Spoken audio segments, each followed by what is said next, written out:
Hello everyone, good morning.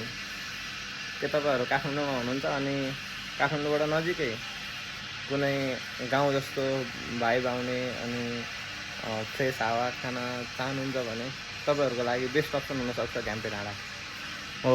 Guys देख्न सक्नुहुन्छ म आज होटल घ्याम्पे डाँडामा छु अनि घ्याम्पे डाँडामा चाहिँ म आज ड्राइभरको रूपमा हाम्रो सरहरूको मिटिङ थियो अनि एज अ ड्राइभरको रूपमा आएको आउन चाहिँ।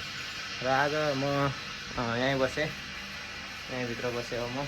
अनि देख्न सक्नुहुन्छ है, भ्याली चाहिँ देखिन्न तर तुवानो लागेको छ, पानी आएको छैन नि दचुलभरि, त्यही भएर। तर जे होस् है, अब यहाँ झ्याउकिरीहरू कराएर आएको मस्त अनि चिसो फ्रेस हावा चलिरह।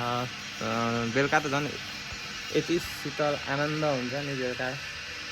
अनि आउँदाखेरि पनि के अब मैले भिडियो गर्न त पाएन होइन, तर यस्तो दामी मतलब त्यो जङ्गल भएर आउनुपर्छ नि त।